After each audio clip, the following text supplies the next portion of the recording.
마태복음 5장 17절로 48절 신약 6면에 있습니다. 말씀의 제목은 아버지의 온전하심과 같이입니다. 17절부터 교독하도록 하겠습니다.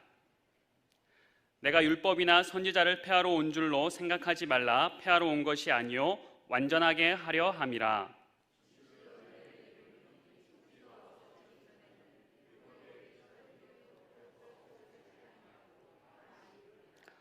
그러므로 누구든지 이 계명 중에 지극히 작은 것 하나라도 버리고 또 그같이 사람을 가르치는 자는 천국에서 지극히 작다 일컬음을 받을 것이요 누구든지 이를 행하며 가르치는 자는 천국에서 크다 일컬음을 받으리라.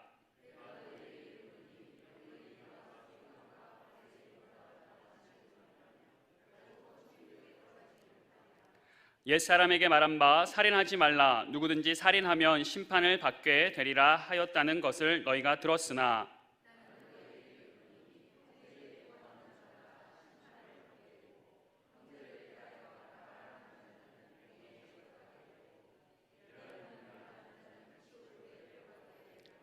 그러므로 예물을 제단에 드리려다가 거기서 내 형제에게 원망 들을 만한 일이 있는 것이 생각나거든.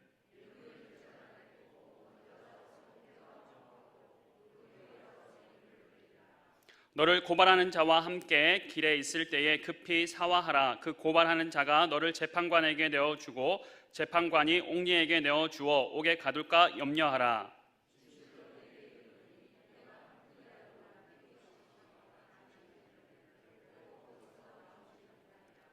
또 간음하지 말라 하였다는 것을 너희가 들었으나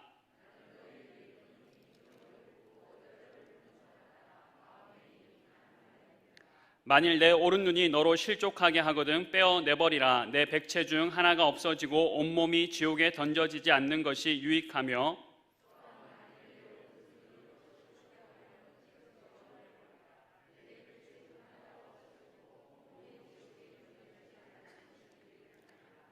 또 일렀으되 누구든지 아내를 버리려거든 이혼 증서를 줄 것이라 하였으나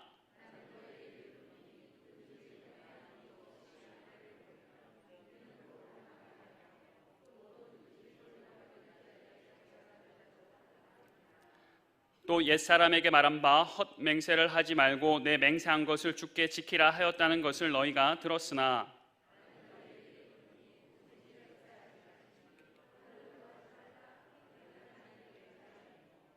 땅으로도 하지 말라. 이는 하나님의 발등상이며 예루살렘으로도 하지 말라. 이는 큰 임금의 성이며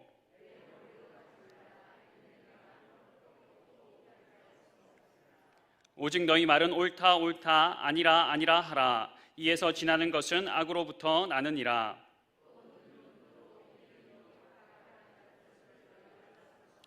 나는 너희에게 이르노니 악한 자를 대적하지 말라. 누구든지 내 오른뺨을 치거든 왼편도 돌려대며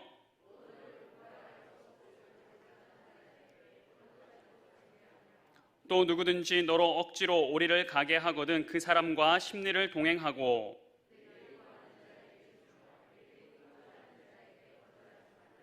또 내 이웃을 사랑하고 내 원수를 미워하라 하였다는 것을 너희가 들었으나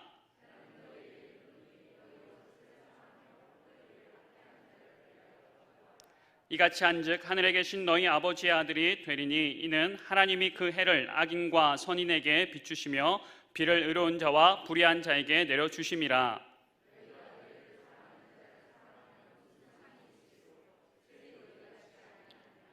또 너희가 너희 형제에게만 무난하면 남보다 더한 것이 무엇이냐. 이방인들도 이같이 아니하느냐. 함께 읽겠습니다.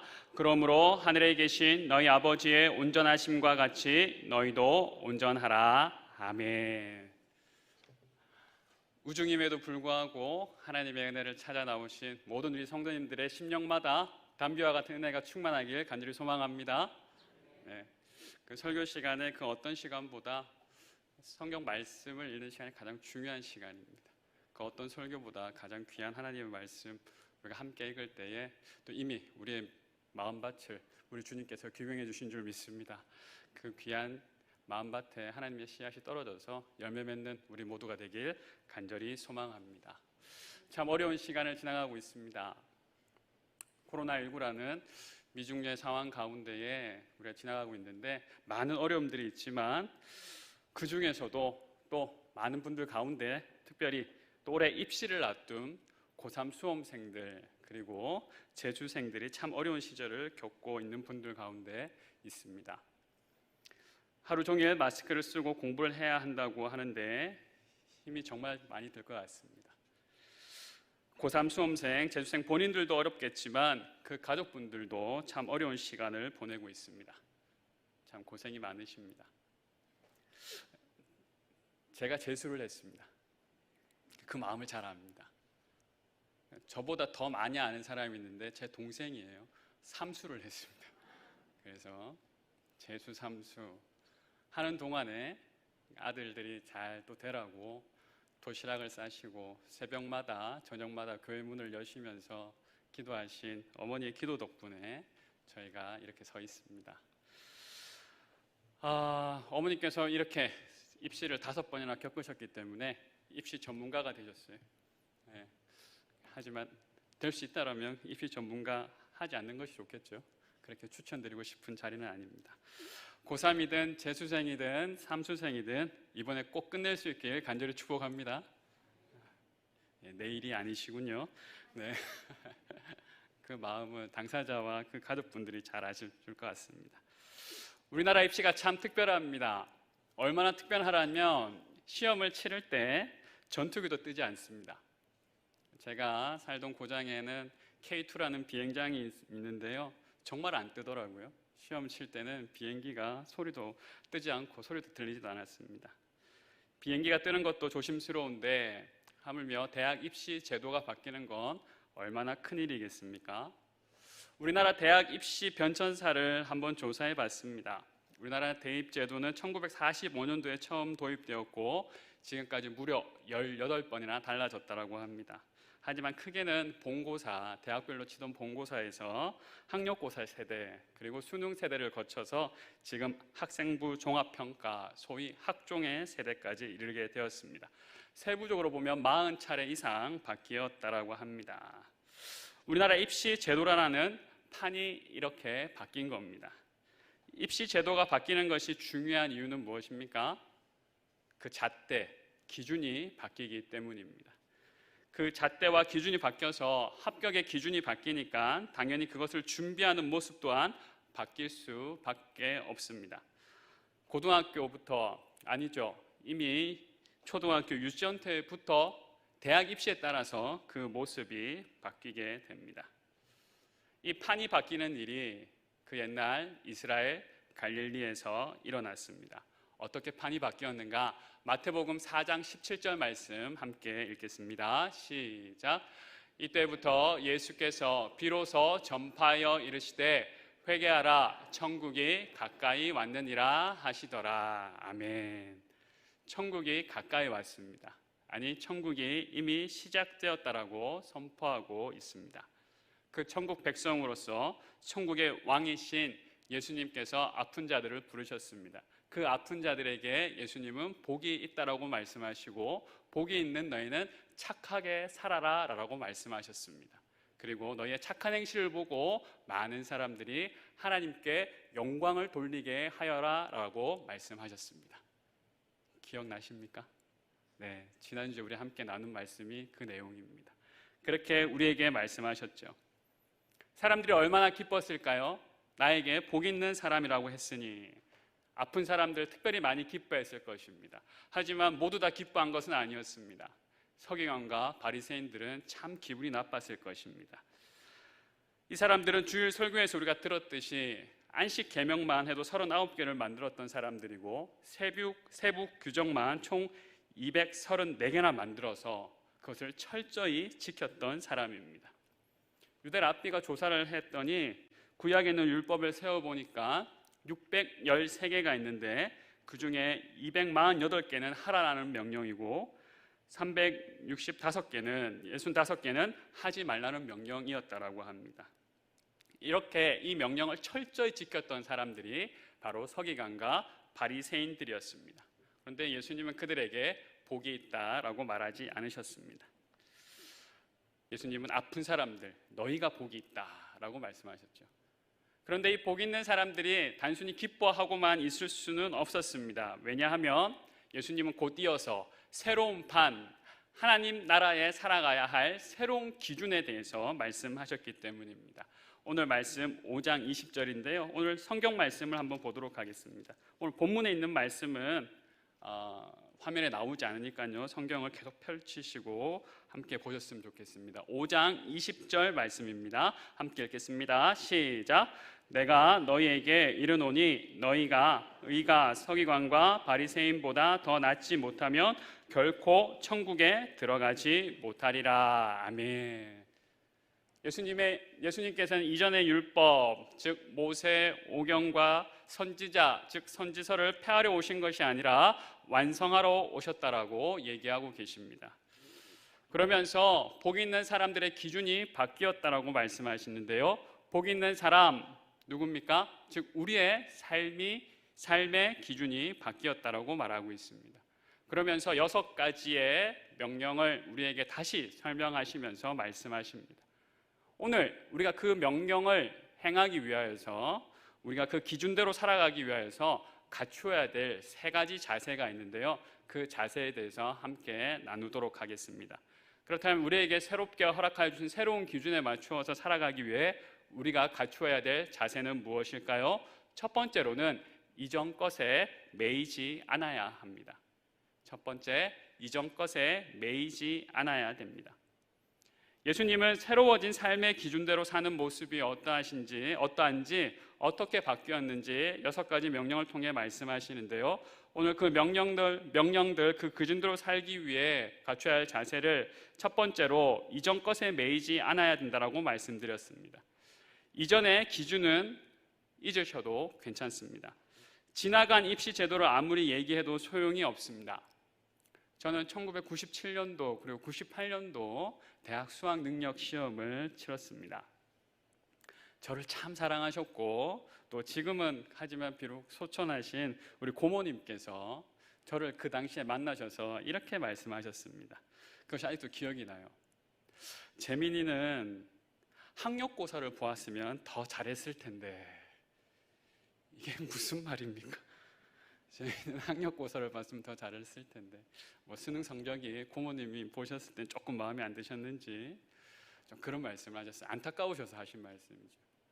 하지만 수능 시대에 학력고사 제도를 아무리 얘기해봤자 소용이 없습니다. 저는 수능을 봐야 됐거든요. 수능을 봐야 하고 기준이 바뀌었습니다.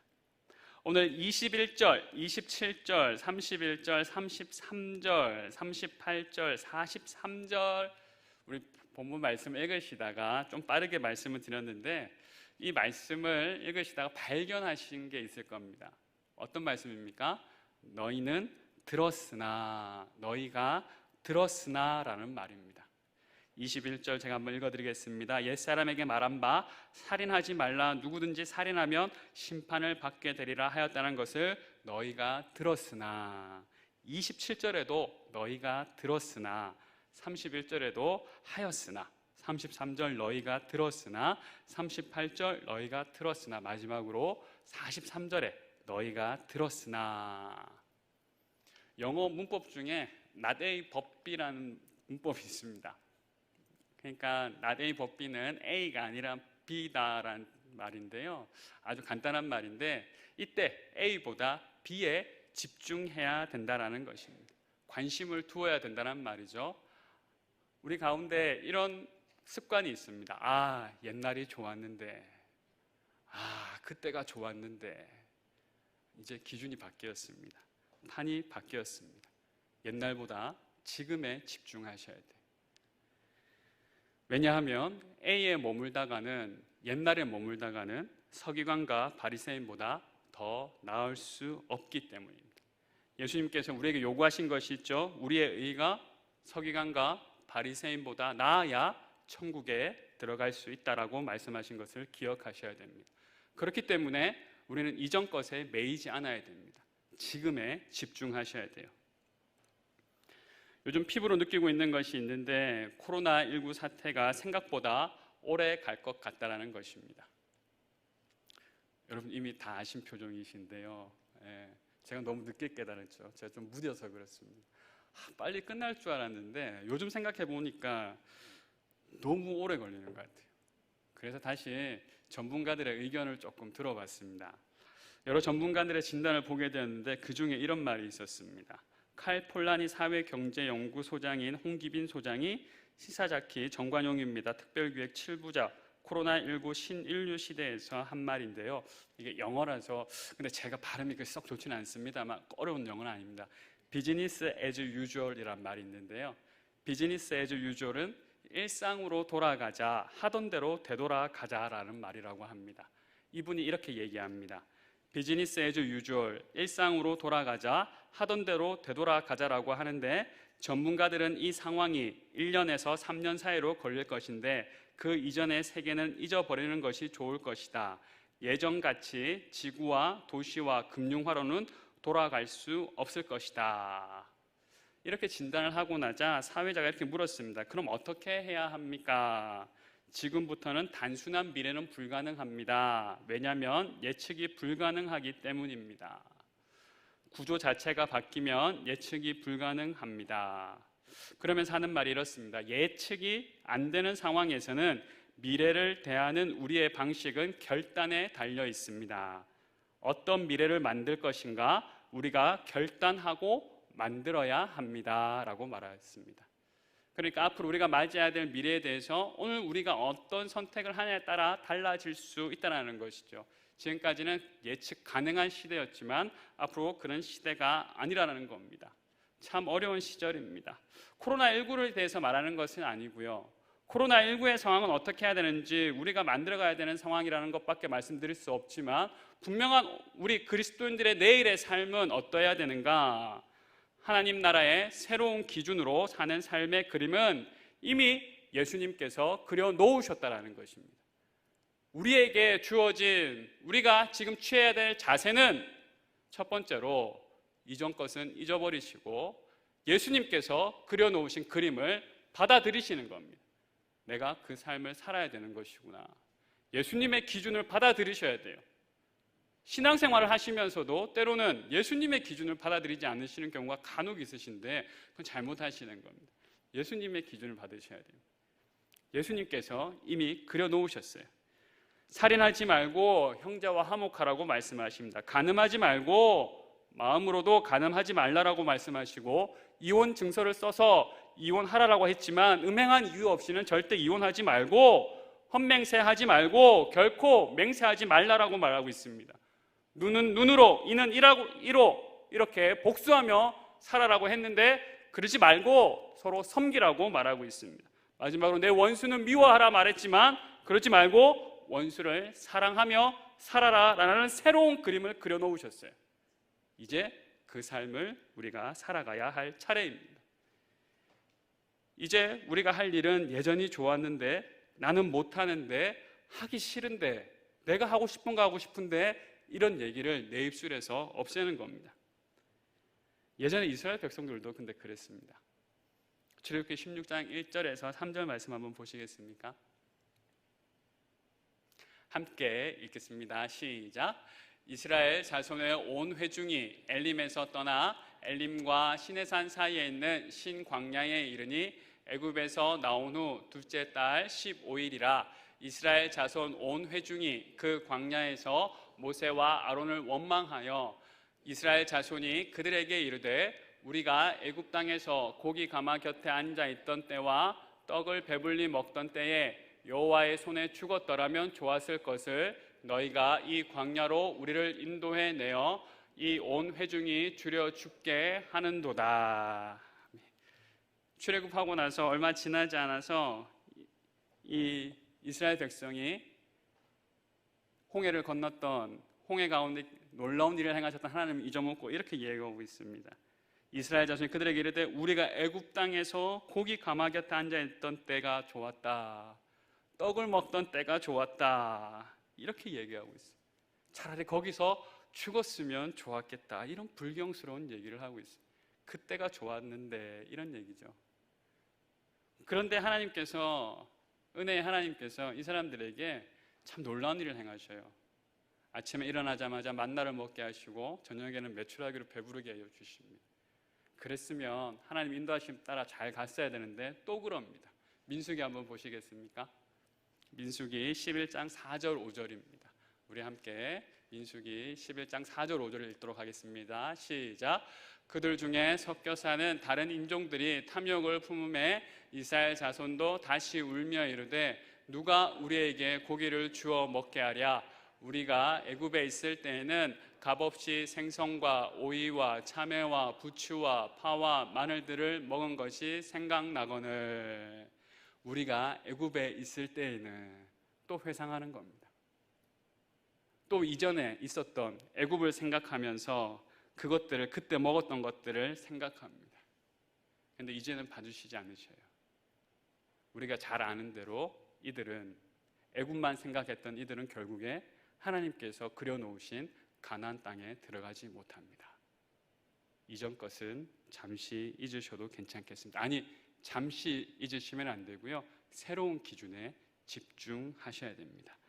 예수님 믿고 아직 놓지 못하고 있는 것들이 있다면 뒤돌아보지 마시고 앞에 있는 더 좋은 천국을 보시면서 전진할 수 있는 우리 모든 성도님들 되시길 주님의 이름으로 축복합니다.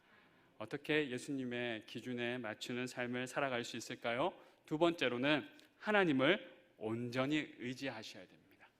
하나님을 온전히 의지하셔야 됩니다. 오늘 6계명이 나오는데요. 이 장면을 이제 소위 6반제 안티테제라는 말로 쓰기도 합니다. 그런데요, 이것을 읽으면 처음에 이런 생각이 들죠. 여러분은 어떠셨는지 모르겠습니다. 이렇게 예수님께서 이렇게 하였으나 이제 이렇게 해야 된다, 이렇게 하였으나 이렇게 해야 된다, 이렇게 하였으나 이렇게 해야 된다라고 했을 때 제가 처음에 든 생각은요, 너무 어렵다. 그리고 나서 드는 생각이 못하겠다라는 생각이 들었어요. 여러분 어떠십니까? 표정이 할만한데라는 표정도 있으시고 동의하신다는 표정도 있으신 것 같은데요. 제가 생각할 때 못하겠다가 정상인 것 같아요. 하지만 나는 못하지만 우리 주님은 하실 수 있습니다. 우리는 못하지만 이 놀라운 일들을 우리 주님은 하실 수 있습니다. 그러니까 우리가 해야 할 일, 그것은 주님을 온전히 의지하는 것입니다. 남포교회의 박연성 원로 목사님은 살인하지 말라는 계명을 이런 말로 또 말씀하셨는데요. 한번 들어보십시오. 제가 읽어드리겠습니다. 살인하지 말라는 계명은 우리의 필요가 하나님으로부터만 나오고 이웃으로부터 얻어질 것이 아니기 때문에 이웃을 해하려고 하거나 이웃을 약탈의 대상으로 여기지 말고 하나님이 얼마든지 넉넉히 주신다는 것의 증거로 이해해야 합니다.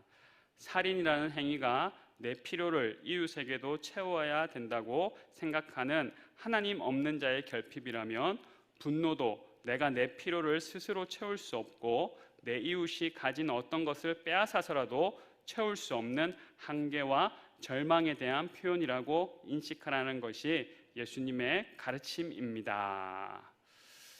조금 긴 말씀을 드렸는데요. 결과적으로 이 얘기입니다. 살인을 하고 분노를 하는 것은 결국에는 하나님이 채워주신다는 것을 믿지 않는 자가 그것을 빼앗으려고 하고 빼앗으려 했을 때 뺏지 못하였을 때 느끼는 감정이 바로 분노라는 감정이라는 것입니다. 그러니까 결국에는 우리가 살인하지 말라라는 명령을 단순히 살인하지 마는 것으로 그치는 것, 그것이 아니라 분노하지 아니하고 형제를 욕하지 아니하고 업심여기지 아니하기 위해서는 온전히 하나님만 의지해야만 가능한 일이라는 것입니다. 간음도 마찬가지입니다. 이렇게 얘기합니다. 그래서 우리가 지금 지적받은 간음에 관한 문제는 성적인 부도덕성을 논하는 것이 아닙니다. 살인의 문제가 인간이 어떤 존재냐에 대하여 나타나는 결함의 증상이었듯이 간음은 하나님으로밖에 해결될 수 없는 것을 하나님 없이 인간 혼자 책임져야 한다고 할 때 이런 식으로 드러날 수밖에 없는 증상들입니다. 하나님만 의지해야 되는데 하나님 의지하지 않을 때에 나타나는 증상. 한 신학자는 그래요. 창녀를 찾는 것은 하나님을 찾는 것과 같아. 좀 불경스러운 표현입니다만 그만큼 하나님을 찾아야 될 자리에 하나님으로 채워지지 않으니까 간음의 증상이 단순히 육체적인 간음뿐만이 아니라 이것은 영적인 간음도 포함하는 얘기입니다. 맹세도 마찬가지입니다. 왜 맹세합니까? 사람은 신과 맹세에서 지킬 능력이 없습니다. 그럼에도 거짓된 약속과 맹세가 존재하는 이유는 결국 그것이 사람을 속일 수 있기 때문입니다. 그래서 통제력을 가지기 원합니다. 하지만 권력자는 오직 하나님이십니다. 하나님의 통치에 순종하여 인생을 살라는 것이 하나님이 인도하는 길입니다. 하나님 아닌 것으로부터 생기는 그 파워를 위해서 맹세라는 것을 이용한다는 것이죠. 오직 하나님의 사람에게 요구되는 것은 하나님의 길을 따르는 순종의 인생만 있다는 것입니다. 결과적으로 말씀드리고자 하는 건 이것입니다. 살인과 간음과 맹세, 이것을 왜 이런 일이 일어나느냐? 하나님을 온전히 의지하지 않을 때는 이런 일이 일어날 수밖에 없다라는 것이고, 이것을 하지 않기 위해서는 하나님만 온전히 의지하셔야 돼요. 나는 할 수 없다라고 선언하셔야 됩니다. 우리는 우리 스스로 서기관과 바리새인에 의해 도달할 수 없습니다. 하지만 가능한 유일한 길을 하나님께서 열어주셨습니다. 로마서 3장 23절부터 우리 함께 읽도록 하겠습니다. 로마서 3장 23절부터 26절까지 함께 읽겠습니다. 시작. 모든 사람이 하나님의 영광에 이르지 못하더니 그리스도 예수 안에는 속량으로 말미암아 하나님의 은혜로 값없이 의롭다 하심을 얻은 자 되었느니라. 이 예수를 하나님이 그의 피로써 믿음으로 말미암는 화목제물로 세우셨으니 이는 하나님께서 길을 참으시는 중에 전에 지은 죄를 관과하심으로 자기의 의로우심을 나타내려 하심이니 곧 이때에 자기의 의로우심을 나타내사 자기도 의로우시며 또한 예수 믿는 자를 의롭다 하려 하심이라. 아멘. 할렐루야. 하나님의 은혜로, 오직 예수 그리스도의 보혈의 은혜로 우리가 의롭게 된 줄 믿습니다. 예수의 그 의로우심이 예수를 믿는 우리에게도 전가되었다는 것입니다.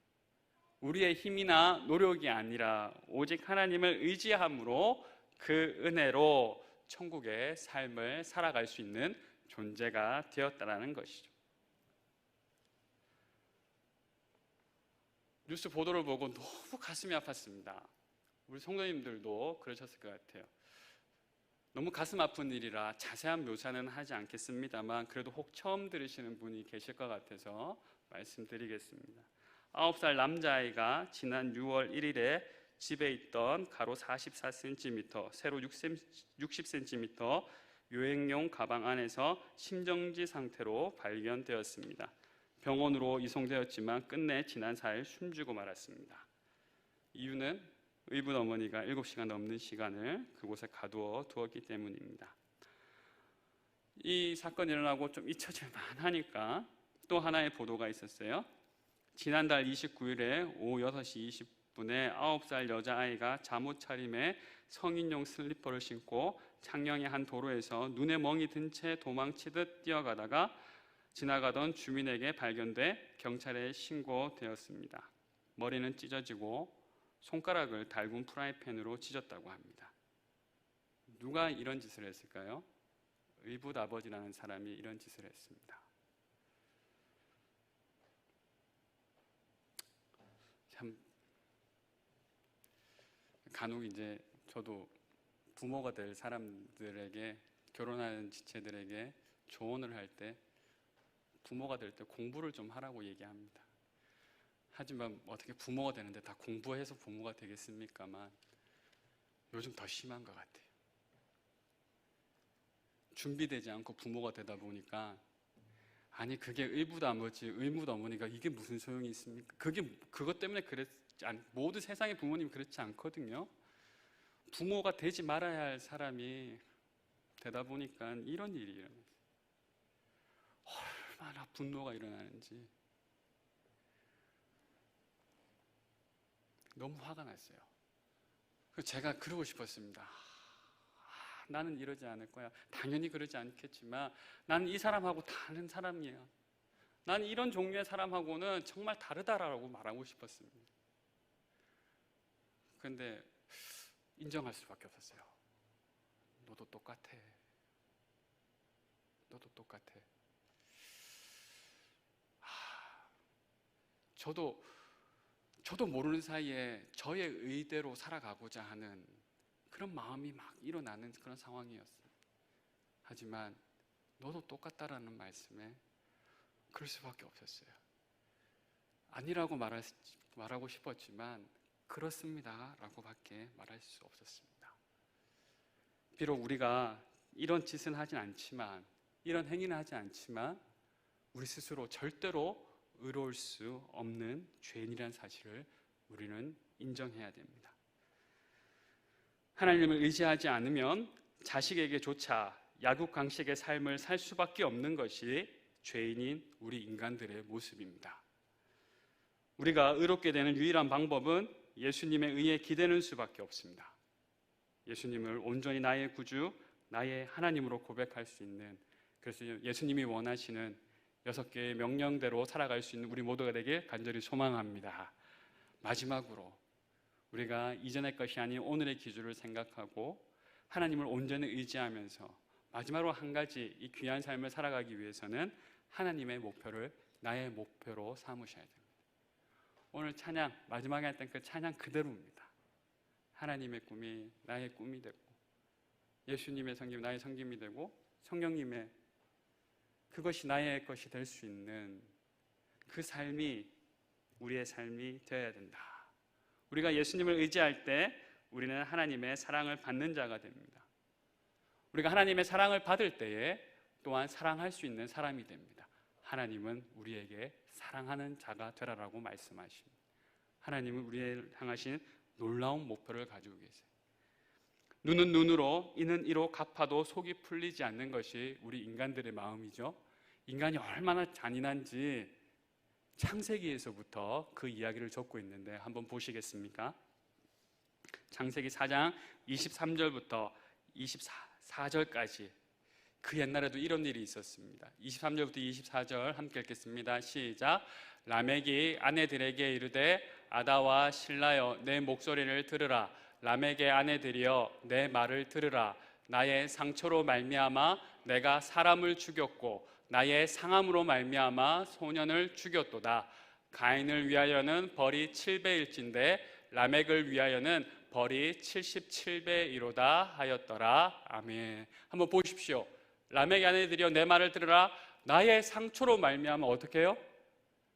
사람을 죽였답니다. 어떤 상처가 났는지는 모르겠지만 자기에게 상처가 났다고 해서 상대방을 죽이는, 나의 상함으로 말미암아 그 사람을 죽이는, 가인을 위하여서는 7배의 복수를 하겠지만 나를 위하여서는 77배의 복수를 하겠다라고 이렇게 오만하게 얘기하고 있어요. 저게 사실 하나님 없는 사람의 모습입니다. 나에게 조그만 거 하나 잘못했다고 해서 죽이려고 하는 모습, 바로 사람들의 모습이죠. 예수님 없는 인간성이 이렇게 잔인합니다. 상처가 나서 사람을 죽이고 77배나 갚아주겠다고 무시무시한 말을 하는 것이 사람의 인간성이고 우리 모두의 인간성입니다. 그런데 하나님은 우리로 사랑할 것을 명령하셔요. 이제 사랑할 수 있다라고 말씀하십니다. 우리 마태복음 5장 45절부터 46절 말씀을 함께 읽겠습니다. 마태복음 우리 함께 읽은 본문 말씀 45절 46절입니다. 시작. 이같이 한즉 하늘에 계신 너희 아버지의 아들이 되리니 이는 하나님이 그 해를 악인과 선인에게 비추시며 비를 의로운 자가 불의한 자에게 내려주심이라. 너희가 너희를 사랑하는 자를 사랑하면 무슨 상이 있으리요? 세리도 이같이 아니하느냐. 아멘. 하나님의 아들 된 하나님의 딸 우리에게 하나님이 소원을 가지셨는데요, 그것은 무엇이냐면 우리가 하나님을 닮는 것입니다. 오늘 마지막 말씀 48절 함께 읽도록 하겠습니다. 시작. 그러므로 하늘에 계신 너희 아버지의 온전하심과 같이 너희도 온전하라. 우리가 어떻게 온전할 수 있습니까? 아버지께서 꿈꾸실 때 온전할 수 있습니다. 하나님은 왜 우리에게 이런 소원을 주셨습니까? 아버지이시기 때문입니다. 우리의 자녀들에게 우리가 적당히 기대하십니까? 너 적당히 커라. 이렇게 말하는 부모님은 아무도 없을 겁니다. 혹 간혹 가다가 인생을 살다 보니까 이런 분들이 간혹 그런 있는데, 그런 분들 빼고는 너 정말 잘 되라. 이것이 부모의 마음이잖아요. 하나님은 우리는 할 수 없을지 모르지만 하나님 당신이 하시겠다는 목표를 세우셨어요. 하나님을 닮는 것, 하나님의 온전하심을 닮는 것, 그것을 우리에게 목표로 세우셨습니다. 우리가 6가지 하나님께서 명하시는, 아니 나아가서 하나님께서 우리에게 요구하시는 명령들을 어떻게 지킬 수 있습니까? 우리는 하나님을 닮아내야 되는 사람이라는 것이, 그것이 우리의 목표라는 것을 아는 사람은 하나님의 목표대로 그 명령을 준행하며 살아갈 수 있습니다. 결국에는 하나님을 사랑하고 이웃을 사랑하라는 명령을 행하며 살아갈 수 있는 사람들이 바로 우리들입니다. 새로운 판이 열렸습니다. 새로운 시대가 열렸습니다. 예수님께서 꿈꾸시는, 우리를 향해서 그 꿈을 이루시겠다는 세대가 열렸습니다. 하나님을 온전히 사랑하면서 또한 하나님의 복 있는 사람으로서 착한 일을 행하면서 또한 이 명령을 지키는 삶을 살아가야 할 판이 열렸습니다. 이전에도 이러한 사람이 있었습니다. 오늘 마지막으로 소개해드릴 사람인데요, 얀 후스라는 사람입니다. 체코의 프라하 광장에 이제 여행을 가신 분들은 저 위험 있는 동상을 보셨을 겁니다. 체코의 가장 귀한 저는 선물이 아닌가라는 생각을 하게 되었는데요. 이 야누스라는 분은 1371년경에 태어나셔서 1415년에 여기에 순교하신 분이십니다. 여러 말을 하기보다도 이 말씀만 좀 드리고 싶습니다. 저 동상 밑에는 이 말이 적혀 있습니다. 서로 사랑하십시오. 그리고 모든 사람에게 진리를 요구하십시오. 서로 사랑하십시오. 모든 사람에게 진리를 요구하십시오. 오늘 우리 주님이 우리에게 명령하십니다. 하나님을 사랑하고 이웃을 사랑하라. 그리고 모두에게 진리를 요구하라. 우리가 이런 삶을 살았으면 좋겠어요. 얀 후스는 존 위클리프의 영향을 받고 종교개혁의 그 바톤을 이어받습니다. 그리고 100년 후에 얀 후스는 그의 모습을 본받아서 루터가 계속해서 종교개혁의 바톤을 이어갑니다. 주님을 사랑하고 진리를 요구하는 삶이 우리 늘푸른 교회, 우리 성도님들을 통하여서 세대와 세대로, 이웃과 이웃으로 계속 이어나갈 수 있는 천국의 삶을 전파할 수 있는 우리 모두가 되길 간절히 소망합니다.